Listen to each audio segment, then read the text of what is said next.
Hi, everybody, and welcome back. It is 2013, and we're doing it for, I don't know how many years this is, but it's pushing 40. Proline is back once again, and we're reading from left to right, or viewing from left to right, I should say. John Cranton, who's sitting in for Jeff Saad today from LVSS. Jim Feist, the man himself. I'm Dave Cokin. We've got our man on the street coming up in a little bit. H.K. Malay will join us, and plenty to talk about here as we'll be focusing on the NFL to kick things off with this Proline, and should be a great season. I mean, I can't wait for things to begin. Jim, you've already gotten it started. Tremendous Saturday in college football to get things underway. As usual, knocking them dead on the totals, and some big stuff to kick off week one in the NFL. Well, you know, Dave, to give you a perspective on this, August was an amazing month. Not only preseason, but the first week of college. And personally, it was almost a six-figure win. So, I mean, that's a pretty good way to start the football season. My goal was to hit the six figures, but I didn't make it, but I was close enough where I could smell it. To give you an example, 9-3 Saturday in all plays, 4-1 of my top plays in college football, including 2-0 with the totals. That was Cal Northwestern over, Nevada UCLA over, and a high roller on Oklahoma State, which is that's 23-10 with my NFL preseason high rollers as well since 2011. A perfect 3-0 the last 2 weeks, cashing with the Lions 40-9 over and the Bucks Dolphins under, plus the Seahawks in week 4, all part of a 12-6 NFL run. Last chance for the don't forget this too. My NFL games of the year since 1999. This gives you an example why you want to be on board. 11-2-1 since 1999, and that's the NFL games of the year. So all this together, when you look at this, this is your last chance for my NFL early bird special, which is $79. You get the entire NFL season of executive service plays. It's $4.99 online. So it's $79 right now, the special, $4.99 online, including my NFL Game of the Year and High Roller release going tonight. All you have to do is call 1-866-841-1655. Again, that's 1-866-841-1655. If you don't call, you can't win. All right, well, I'll tell you what. I know you've had a great run to start the season. I got no complaints. Had a couple of misfires in preseason, but I had a good read right from day one of the NFL preseason, and as usual, it continued into college football week one. Really nailed it last Saturday. Big plays on Maryland and Cincinnati. Those were both really easy winners. In fact, two of the easiest on the board. What I'm going to do this week, I'm going to set it up so you can play through Monday. That's NFL and college football. Play through Monday, and it's going to cost just $29. Now, I'm going to include some big stuff with this. One of my high roller window plays, that's in a game tonight. And those sell for $500 a piece. Okay, these are geared for really big players. You're going to get that included. You're also going to get my college shocker of the month, which goes on Saturday. The whole thing costs $29. It's a small investment. Unless you're playing like, $5 or $10 a game, this is going to pay for itself several times over very quickly. And I love the schedule this week. So get in on this at 1-866-896-1629. Again, that's 1-866-896-1629. What I think is a terrific opening week of the NFL special. Jeff Saad, 2-1 in NFL week 4 preseason plays. 4-0 this past Saturday in college football. And Jeff has a combo special for football and baseball. Yeah, it was off that perfect 4-0 Saturday. Best bet winners Northwestern and Western Kentucky. Jeff has 5 days of plays for just $19. You get NFL and college. It's going to include a high roller going tonight, plus his AFC total of the month. That play is available right now online for $25. However, if you want to get that for just $19 with 5 full days of plays in both NFL and college, call us Vegas Sports Services 1-866-575-8916. All right, we have a feature that we have done for the last couple of years. It's our Twitter question of the week. Now, you can get involved in this by following us at Jim Feist Sports on Twitter or on Facebook. It's at Proline TV. And if we use your question on the show, by the way, you put in a drawing to win $100 worth of plays from any handicapper of your choice on the show. We get this from Ben Brown. We're not going to give out his Twitter address or his Facebook handle. You have to figure that out for yourself. But it's a good question, Jim. It's right up your alley. This has really changed, okay? The question is this. I like to play 2- and 3-team NFL teasers. Is there value in doing this or not? Now, I'll tell you what, if you want to go back, 15, 20 years, I would say no. I thought, and I used to be on the other side of the counter. I can tell you I love teaser players. Not anymore. It's really changed in the NFL over the years. And Jim, I know you've just absolutely capitalized on this in a big way because of the parity that's out there in this league. Teasers are actually, the books don't like taking them in the NFL. Let's put it that way. Well, going back, and I go asking how long I've been in this business, it's 45 years. So if you go back 45 years or even 25 years, people would say you're absolutely nuts for playing teasers. Quite frankly, that is totally reversed. And the books, you could actually say the books are nuts for taking them. Because, as you said, there is a lot of parity, but we also have the haves and the have-nots. So you have to be careful where you do this. I mean, you don't want to take Jacksonville against the Patriots plus 10 over the spread because they might lose by 40 over the spread. But you have to watch where you're doing it. In competitive games or in blowout games when you're on teams that are motivated, there's a lot of angles here. The conversation about teasers dovetails into parlays. I like playing correlated parlays. For example, I'll take a team, let's say plus 3 or 4, with hypothetically take the dog and the under. That's a right. Traditional thing. In a game, you have to be a decent handicapper to get away with any of this stuff. I mean, you're not going to win just because you're doing it. You have to be a decent handicapper. And now, handicapping has changed over the years. It's very difficult to win betting sports. It's very difficult to win investing in the stock market or bond market or anything. You just have to do your work, and you have to be sharper than the next guy because in reality you're playing against everybody else. So the answer is yes. There's a lot of value in playing teasers if you're a decent handicapper. You have to kind of figure out what's going on with the game, the talent, the quarterback, the coaching, everything else you got to put into it. You just can't throw it out there and say, oh yeah, I'm going to play 2 and 3 team teasers and win.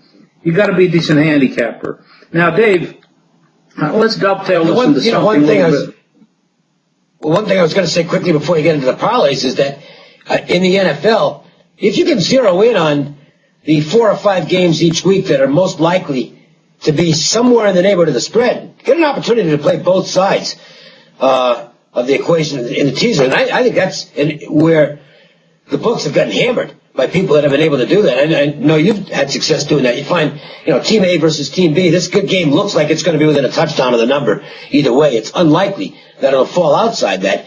All of a sudden, in those games, that's a huge edge to be getting those points on both sides. And there's money to be made that way for sure. Well, most places you can't actually parlay. More than one out. Like you can't really take a teaser and play the Patriots and the Bills in one teaser.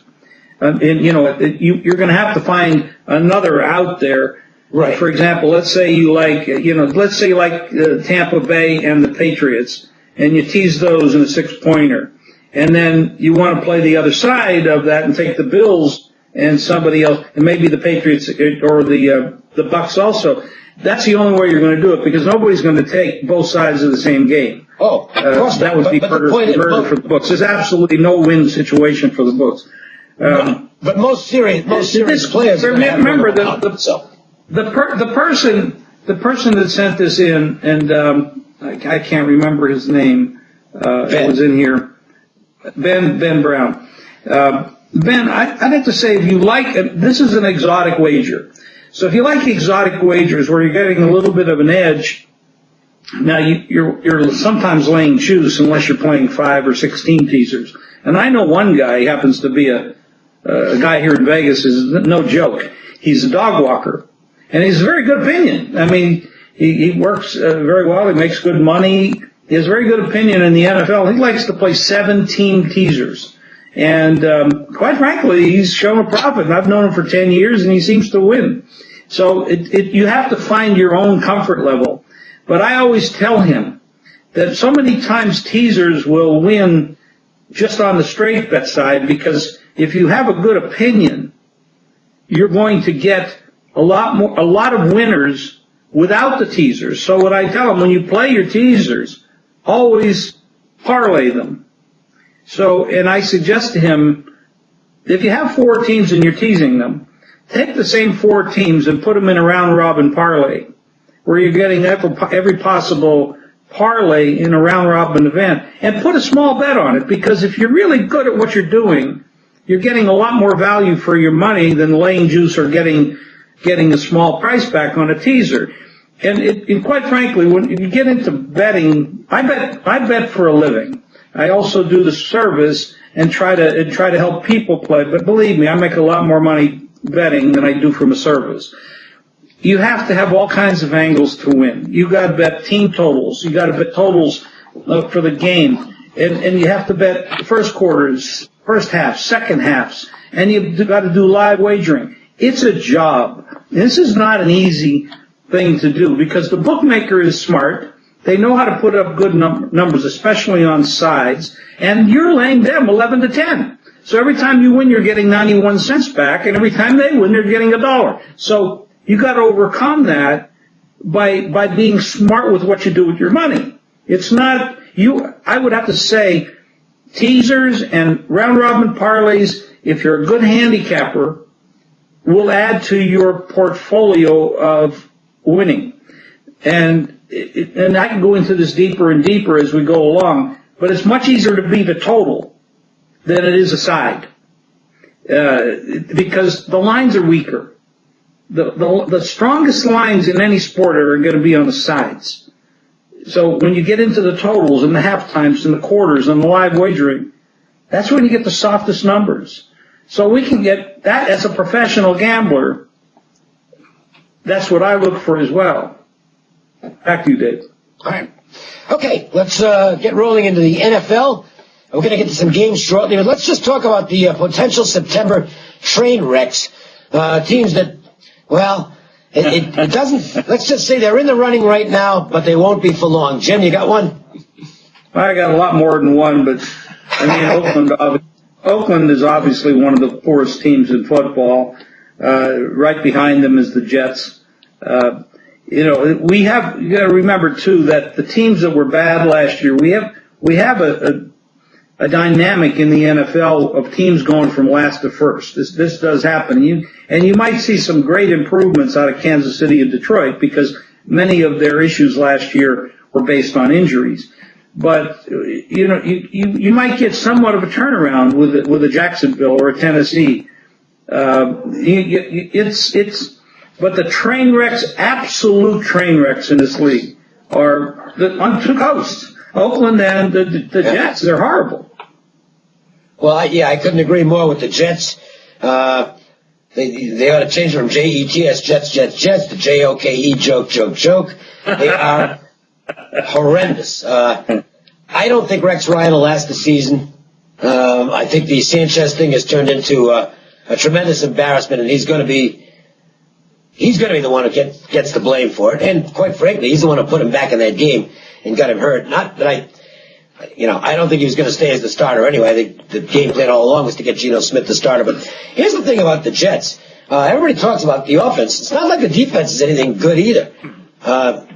That's an old and soft unit that they've had to overhaul. 26th against the run in the NFL last year. 26th out of 32. That's no good. Again, it's fashionable to jump on Sanchez, and he's not the only reason the Jets stink. They've got problems all over the place. 30th passing the football, 12th in rushing, 29th in turnover margin, 28th in points per game.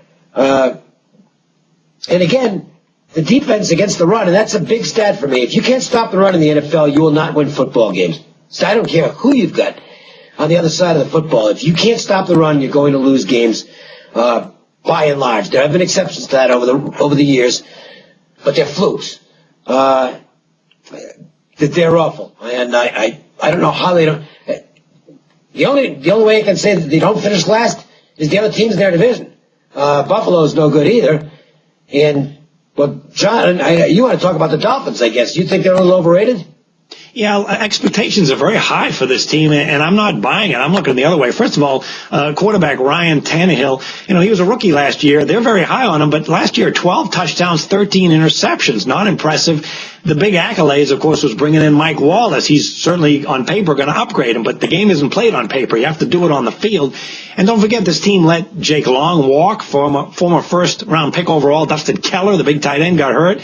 And the defense had major problems last year. They were 27th against the pass. They lost Sean Smith via free agency to the Chiefs. And then when I look at the schedule, particularly in September, what a brutal start. Three of the first four games are on the road, at Cleveland, at Indy, at the Saints, at home against the Falcons. I mean, this team could start 1-3 or even 0-4.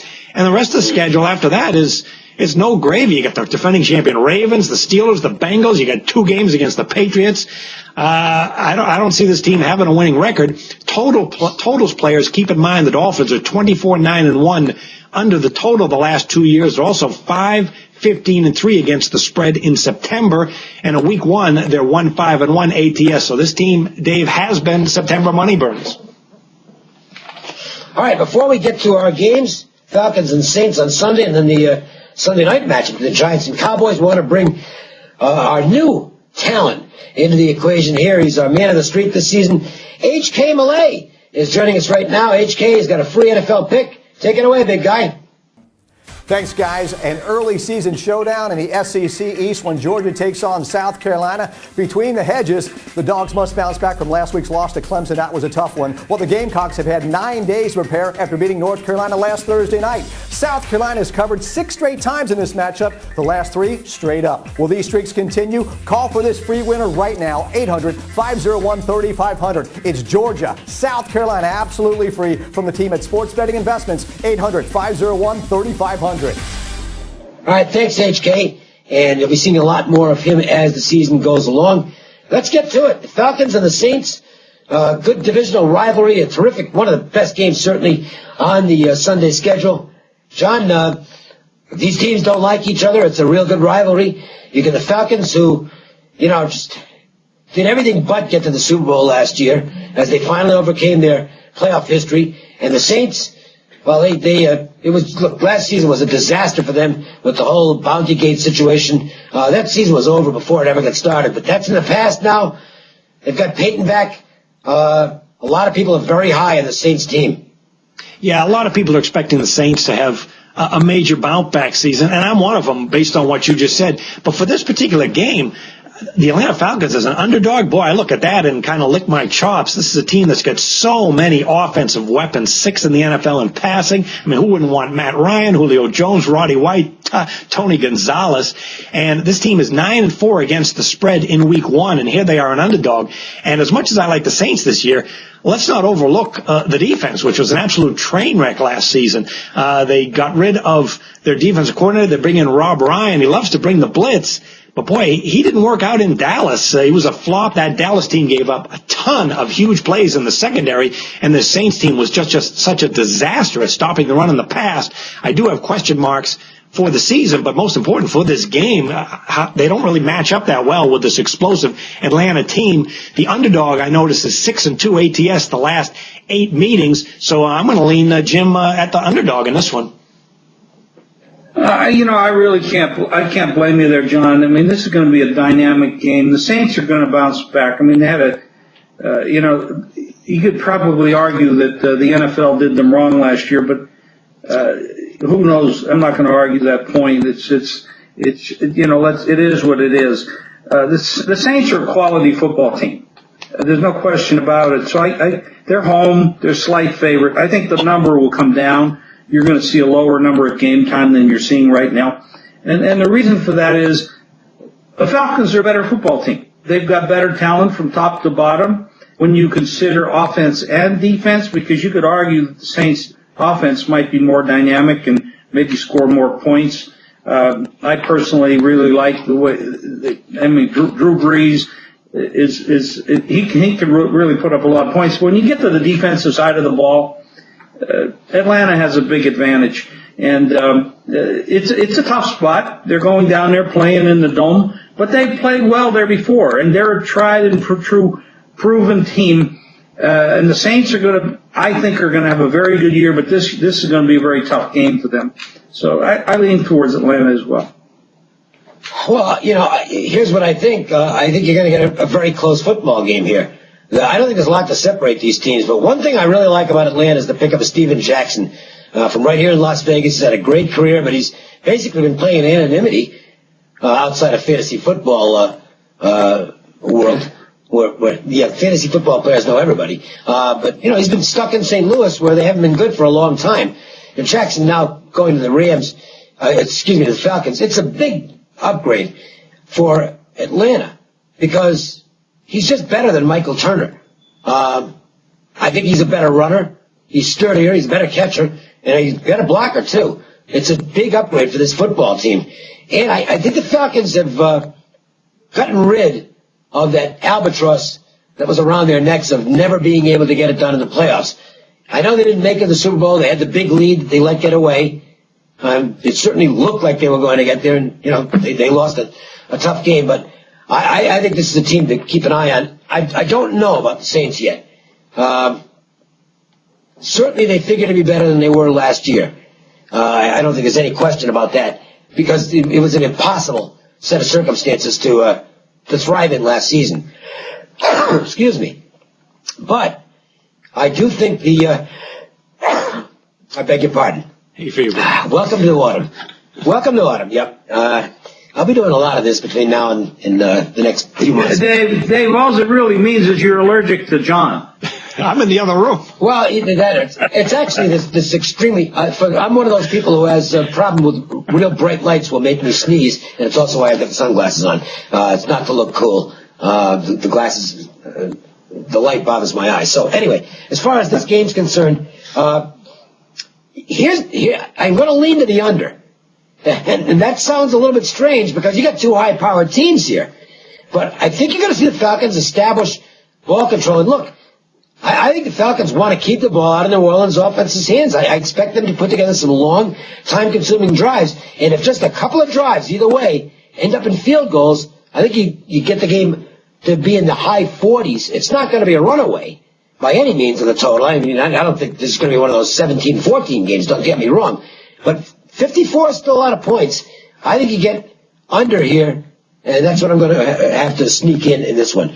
Giants and Cowboys play on Sunday night, and here you've got a terrific rivalry that goes way, way back, and it figures to be good again this year. The Giants are off what I think has to be considered a disappointing season.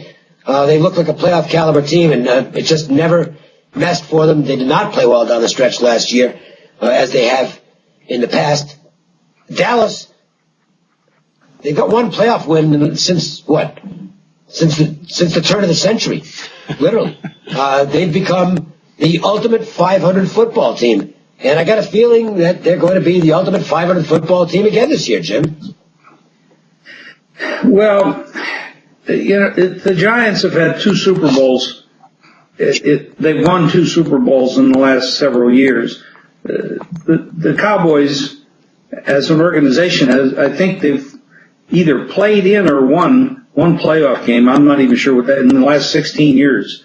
It's pretty much of a disaster from a standpoint of football dominance. But I mean, obviously, Jerry Jones is happy because he has the most valuable franchise in sports in this country.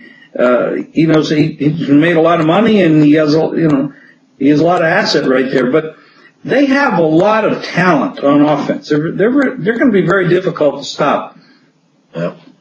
The Giants, however, play this team very, very well. Now, the Giants, of course, they're banged up. They're a little bit older team.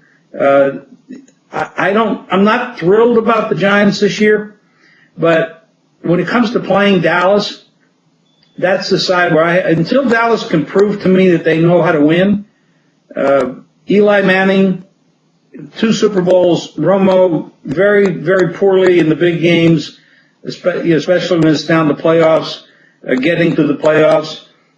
I think there's a big edge. If Victor Cruz plays, they've got enough weapons to go down there and do the same thing they seem to always do in Dallas, win. So I favor the underdog there. Well, I have not made my mind up for sure in this game, but I'll give you a few indications as to where I'm leaning right now. I'm not sure I like the Giants coming out of camp. Victor Cruz has been banged up. He was in a walk-in boot in August, missed the last couple of preseason games. He's going to play, but is he at full strength? Don't know. Jason Pierre-Paul has been activated. He's going to play, but I don't know how close to really perfect game shape he is. You got the center is rehabbing. He's probably not going to play. You got David Wilson, who is a talented guy, but now he's going to have to step up and be the running back because Bradshaw's gone and Andre Brown broke his leg. This is a team that's got some issues, too. Listen, they could not stop the pass last year. 28th in the league against the pass, and not much better against the run, 25th. They lose Stevie Brown, who had 8 picks a year ago in preseason. He's out for the year. Amukamara looks like he might. I don't know if he's going to be a regular starting caliber cornerback or not, to be honest with you. I think they've got problems there.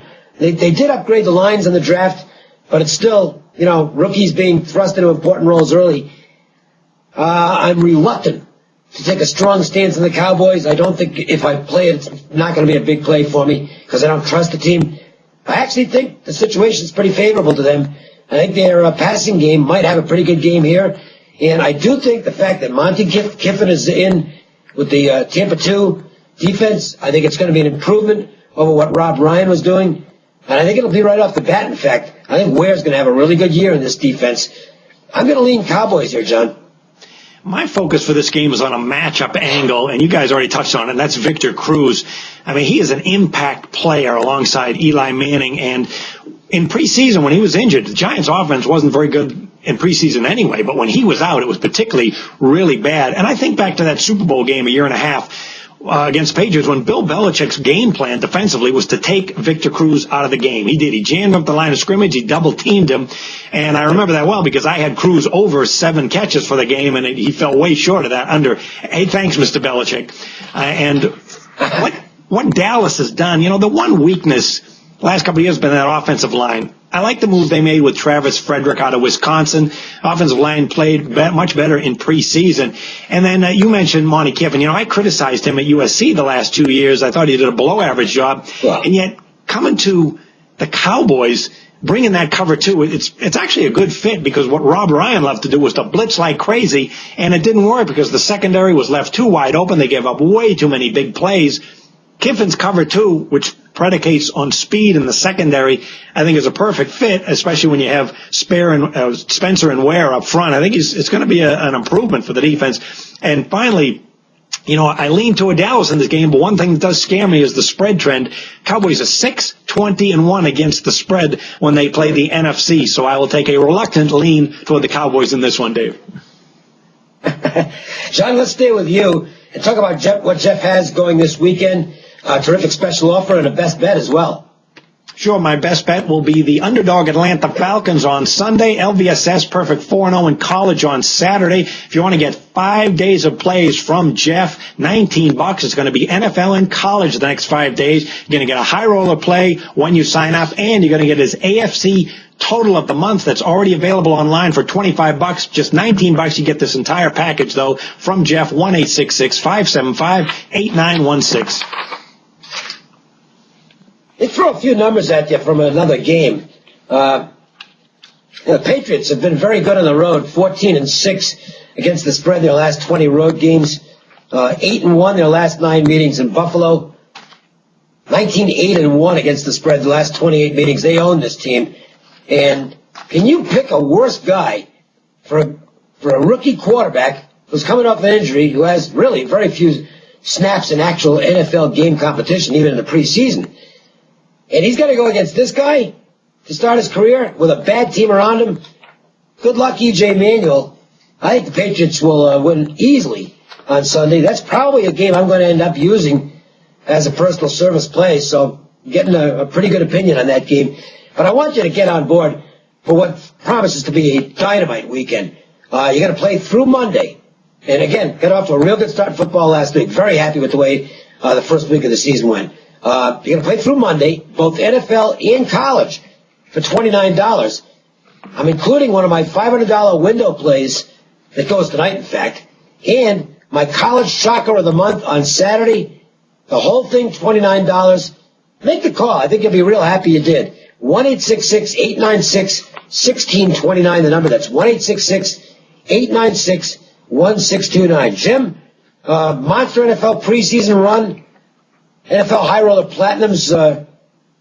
Forget just this year. You're going back 3 seasons now. It's a tremendous record and a great way to kick off Proline with a dynamite special. Well, the special is really wonderful. NFL early bird special, $79 gets you the entire NFL season and of executive service plays, which is $4.99 right here online, including my NFL Game of the Year and a high roller release going tonight. Just call 1-866-841-1655. As Dave said and John pointed out, I've been red hot. It's been wonderful. August was great. We're starting off September. I look for the same thing to happen in September. Never before have I been so focused on a couple of teams that I really feel there's a tremendous advantage. Now, as far as the best bet here for the show, it's really hard. There's so many games in the NFL that I really, really like. But we talked about 2 games that are going to be kind of exciting. I see both games being very high scoring. I don't know about getting over the total in the Saints game because it is such a big number. And I do believe that Dave is right. Atlanta's going to try to control the ball a little bit more on the ground because they have such a good running attack now. And that could keep it under. But when I go to the other game, I don't see that happening. I see that the weapons Dallas has, spreading that game that game out, the weapons. Romo is, I consider Romo a B+ quarterback, and if you give him some time back there, and I think they will be able to do that. The one thing the Giants do, though, they can get to the quarterback, and that disrupts a lot of things. That covers a lot of flaws. So if they can do that, things change. But I look for this game. I think Dallas is going to put a lot of pressure on them. We know that Eli and those wide receivers can do the same, and Dallas will give up points. I look for that game to go over the total, and that's my best bet right here on the show. Oh, thank you guys for watching, and hope you take advantage of the offers. And remember, we'll be doing not only the NFL version of Proline every week, we've got a separate show for the colleges, so make sure and check that out. Meanwhile, for H.K. Malay, our man in the street, for John Cranton, Jeff Saad, and, of course, Jim Feist, I'm Dave Cokin. Thanks a lot for watching. Have yourselves a great winning weekend, and we'll talk to you next week.